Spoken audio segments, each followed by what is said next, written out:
There's trash talk, and then there's prophecy. Bird talk trash to everybody. Larry Bird didn't just insult you. He predicted your downfall, detailed the method, and made you watch it unfold. Helpless, humiliated, and haunted. He wasn't the fastest, he couldn't jump, and yet he became the most feared man in the league, not because of what he did physically, but because of what he made you feel. Doubt, panic, insecurity. He'd walk onto the court like a ghost in sneakers. Calm, pale, silent, and by the time you realized the nightmare had begun, it was already too late. The shot had fallen, the crowd had erupted, and Bird was walking away whispering something only you could hear. These aren't just highlights, they're executions. This is 10 times Larry Bird disrespected NBA players. Not just with buckets, but with psychological warfare. 1. Who's coming in second? The 1986 three-point contest. Larry Bird was one of the best trash talkers ever. And on that historic night, he didn't just talk, he backed every word with a cold-blooded jumper. Before the league worshipped the deep ball, Larry Bird had already weaponized it, turning it into a tool of humiliation. That night wasn't just about shooting. It was about dominance, verbal and physical. And Bird made sure everyone knew who the king of the arc was. The scene was electric. The best shooters in the NBA had gathered in Dallas for the league's first ever three-point shootout. It was meant to be fun, lighthearted, an exhibition. But for Larry Bird, it was something else. Something personal. He didn't stroll into that locker room with wide eyes or quiet respect. He walked in like a hitman on assignment. Bird took one look around at his competition. Elite marksmen, specialists, sharpshooters, and casually asked a question that hung in the air like a warning. So, who's coming in second? So we're in the room getting ready for the three-point contest at an all-star game. Larry walks in and says, "Which one of y'all gonna come in second place?" Y'all heard me. Which one of y'all gonna come in second place? Silence, smirks, nervous laughter. But Bird wasn't joking. He never was. When his turn came, he didn't take off his green Celtics warm-up jacket, didn't loosen up, didn't smile for the cameras. He just walked to the rack and got to work. Swish, swish, swish. It wasn't a rhythm, it was a ritual. Ball after ball, rack after rack, the net barely moved. The crowd leaned in. Competitors looked on. What they saw wasn't just greatness, it was inevitability. Then came the final rack. With the last ball still in midair, before it even hit the net, Larry turned away, raised his index finger high, and walked off the court. He knew it was good. Everyone did. And when it dropped, the room exploded. No drama, no suspense, just a prophecy fulfilled. Bird didn't enter that contest to compete. He entered to claim what was already his. That night, the NBA witnessed more than a shooting display. They witnessed a coronation. Larry Legend had spoken, and the league would never forget it. 2. The rookie mistake. Reggie Miller's humbling. In the NBA, words can cut as deep as a crossover. One line at the wrong time to the wrong man, and you'll find yourself on the receiving end of a masterclass in humility.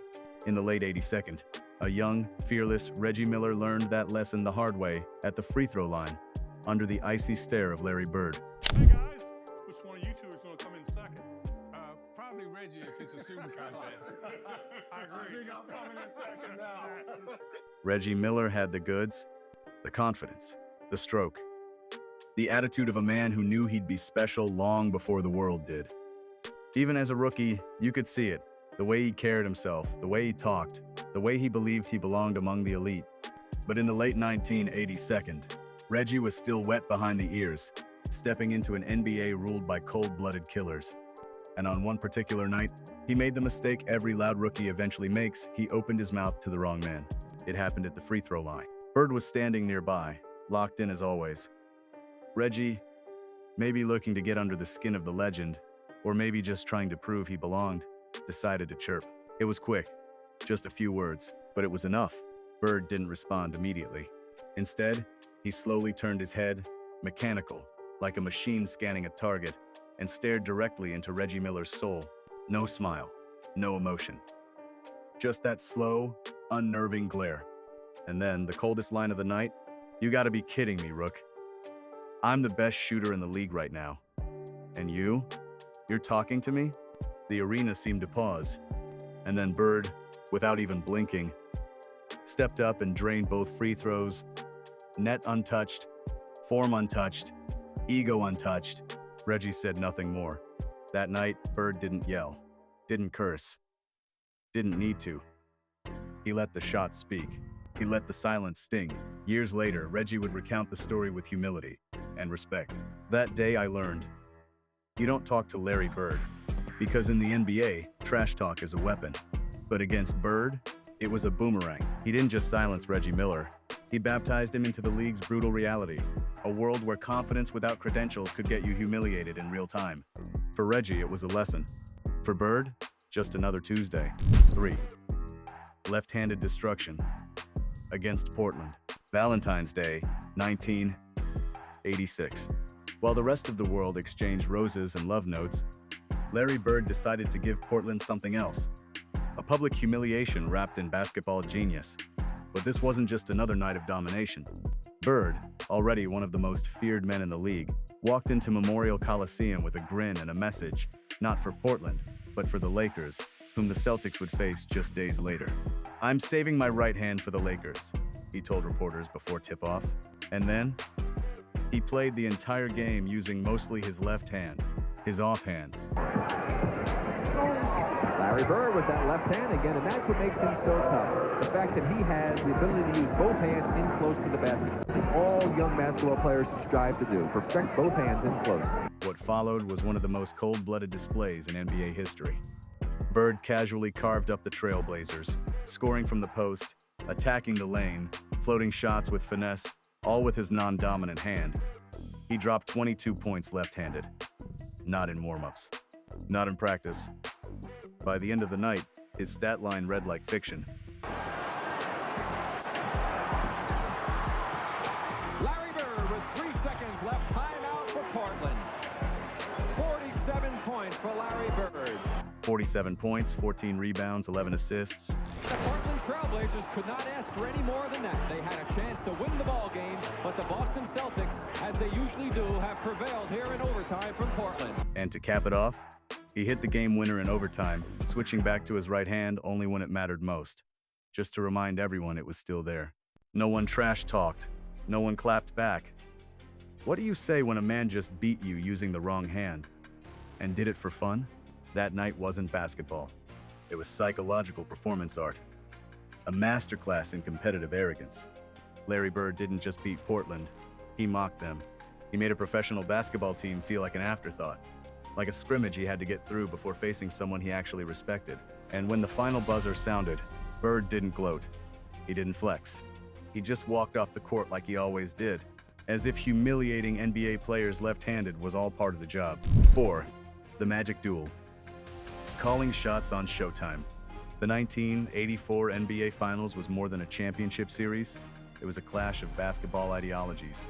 On one side, Magic Johnson and the Lakers embodied Showtime. Fast breaks, no-look passes, the game played at the speed of light. On the other, Larry Bird and the Celtics represented a different creed: grit, precision, and a slow burn that suffocated opponents over time. The rivalry was personal. It went back to 1979 to a college championship game where Magic's Michigan State had beaten Bird's Indiana State. In the pros, they traded titles, MVPs, and verbal jabs. But in this particular moment, Bird decided to skip the subtleties. The Celtics had the ball. Bird floated to the wing. Magic, hustling out of the paint, sprinted toward him, closing the gap, arms wide, trying to smother any daylight. Bird caught the pass, looked Magic right in the eyes, and with that dry, cutting delivery said, "Why are you running out here? I'm just gonna shoot it right in your face." And then, without hesitation, he did. Perfect form. High arc, swish. The Boston Garden roared, but the real damage was psychological. It wasn't just that Bird made the shot. It was that he told Magic exactly what was about to happen and still made it look effortless. After the game, Magic recalled the moment with a mix of frustration and admiration. You do all that running for nothing. In that instant, even the greatest point guard of all time had no counter. Bird had taken one of Showtime's brightest moments an all-out defensive effort, and turned it into a reminder. Against him, hustle alone wouldn't save you. It was the rivalry distilled into a single possession. Two basketball titans meeting at the edge of history, and one man coolly telling the other exactly how the story would end. 5. Mary F. Yang. Christmas. Bird versus Chuck Person. The cameras cut to the parquet floor of the Boston Garden. We welcome you to the Boston Garden. This is the 494th consecutive sellout with close to 15,000 on hand for this fifth and deciding game. Chuck Person, the rifleman, was never shy with his mouth. His nickname wasn't just about his shooting, it was about the verbal rounds he fired at anyone who dared line up against him. And Chuck Person, one who has never been shy about his comments, says it will be the Pacers upsetting the Celtics. And before facing Larry Bird and the Celtics, he set the stage perfectly for his own downfall. To reporters, Person boldly declared, "I'm going bird hunting." Classic rifleman. Confident. Cocky. Ready to take on a legend. The problem? Larry Bird heard it. And when Larry Bird heard something, it became fuel. Midway through the game, the Celtics were pushing the ball in transition. Bird caught a pass on the wing and, instead of attacking the rim, drifted toward the sideline, right in front of the Pacers bench, exactly where Chuck Person sat. No hesitation. No glance at the basket. Bird simply rose and let it fly. A high, perfect arc that seemed to hang in the air just long enough for everyone to understand exactly what was about to happen. Swish. The garden erupted. But Bird wasn't done. He turned, not to his teammates, not to the crowd, but directly to Chuck Person. His voice was calm, cold, and precise. Merry Fifth. Ing Christmas. The Pacers bench exploded, half in shock, half in laughter.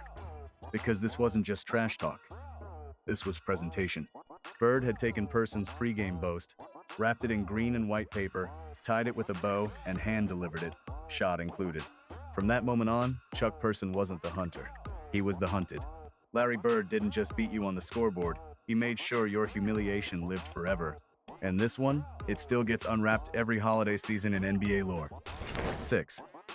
Looks like 1984, huh? Rodney Rogers.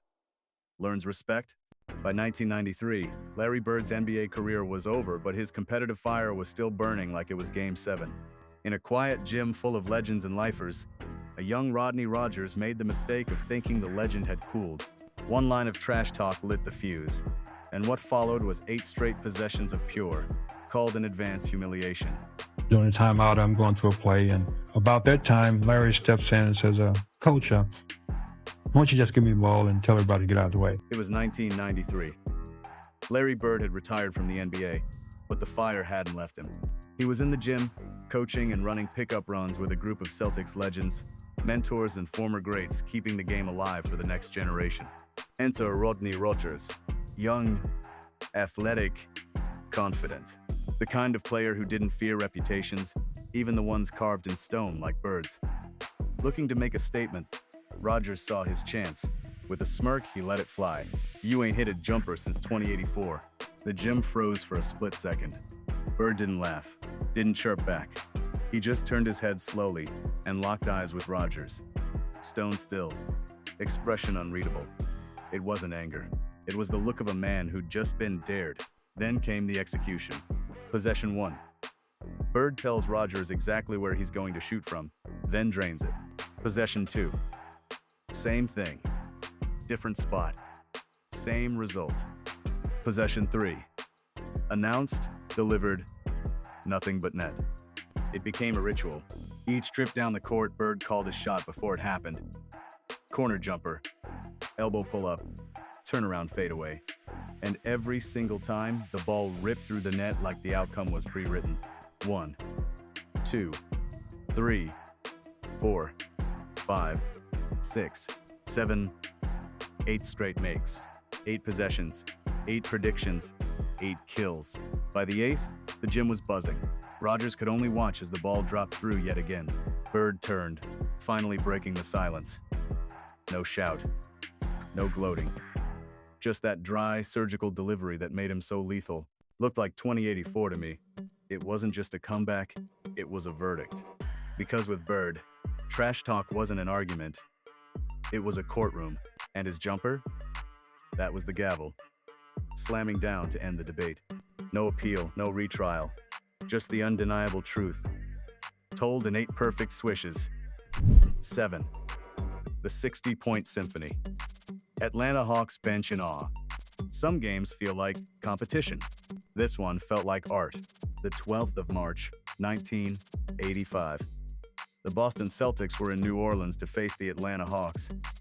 And from the opening tip, Larry Bird played as if the laws of basketball had been rewritten just for him. He scored every way imaginable.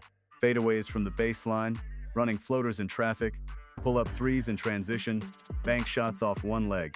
Every release was the same. Smooth, deliberate, inevitable.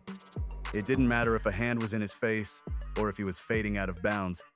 Once the ball left his fingers, it felt like destiny. The Hawks tried everything. Different defenders, double teams, physical play. Nothing worked. By the second half, even they knew it. The crowd was roaring for him, but the real show was on the Hawks' own bench. Players laughing, falling over each other, celebrating every impossible make. Here they were, professional athletes sworn to compete, reduced to spectators in the Bird Show. One story from that night has become legend. Before his final bucket, Bird turned to the Hawks bench, pointed to the exact spot on the floor, and said, "I'm hitting it from right there." Then he jogged to that very spot, rose over the defense, and buried the shot, just as promised. The final tally, 60 points. A new Celtics franchise record.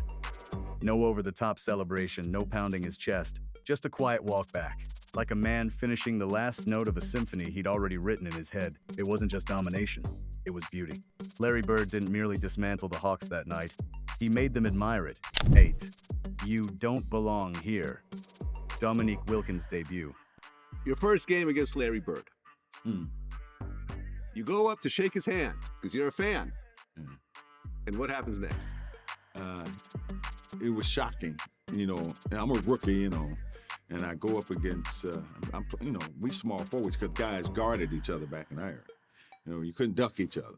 And so I go shake his hand. He looked Dominique up and down like a man evaluating cheap material, turned slightly, And he put both hands behind his back.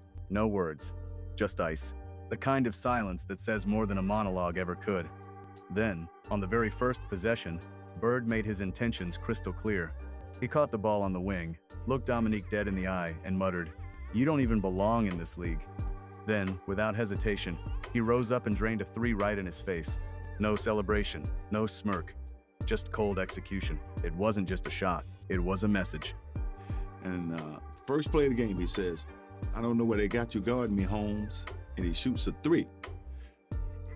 I was pissed.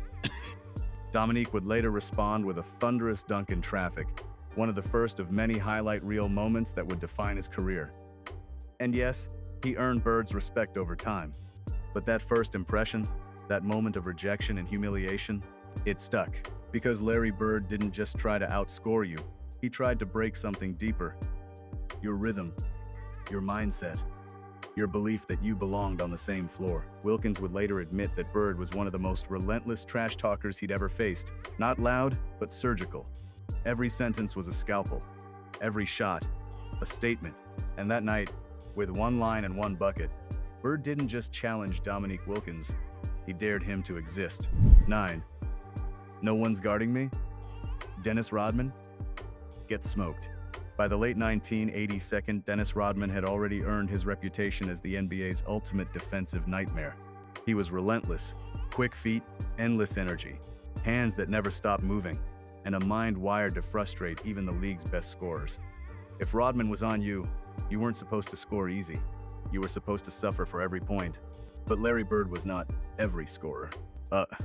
In one heated Celtics-Pistons matchup, Bird decided to make a point. And Rodman just happened to be the test subject.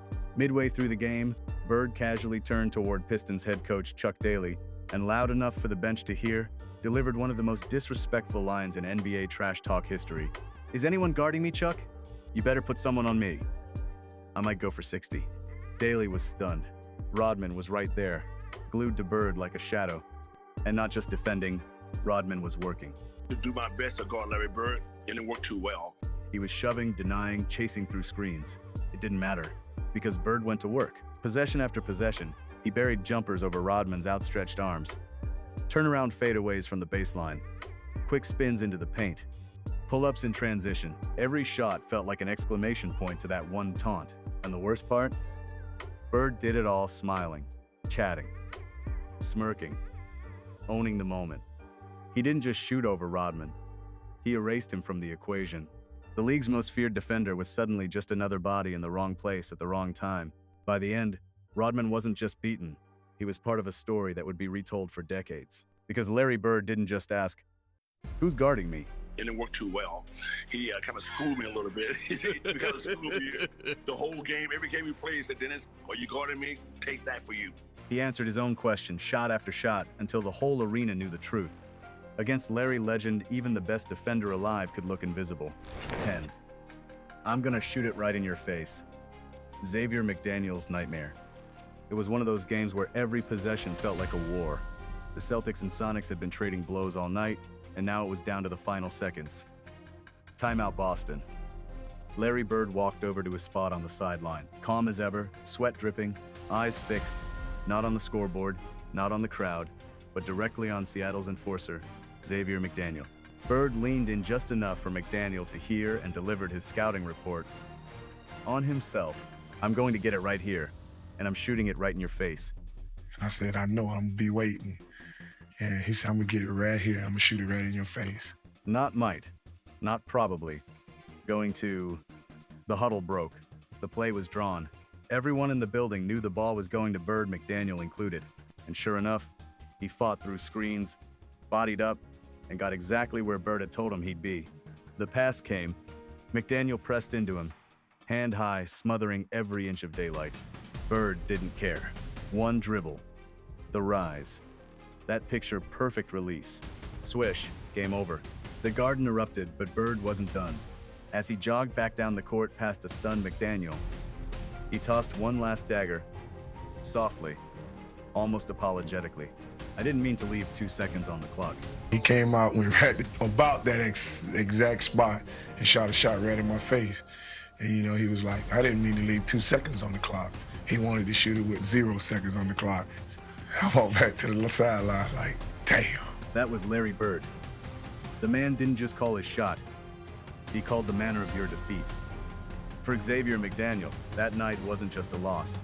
It was a front row seat to his own fate, narrated by the man who wrote it. Larry Bird didn't jump over you. He didn't outmuscle you. He didn't beat you with showy crossovers. He beat you with his brain. With precision. With premeditated humiliation. Each of these 10 moments wasn't just a bucket or a win. It was a psychological dissection, an unraveling of confidence. He looked into the hearts of some of the greatest players to ever grace the court and made them doubt. What makes these stories legendary isn't just the stats, it's the art, the cold elegance, the razor-sharp timing, the disrespect so absolute it became myth. Because when Larry Bird stepped on the court, the game was already over. If you like this video, don't forget to press the subscribe Amazing Hoops button and ring the bell to receive notifications about the latest videos from our channel. Please leave your comments and suggestions below in the comments section, and don't forget to share this video with your friends. This action also contributes to motivating us to work even more diligently. Have a great day.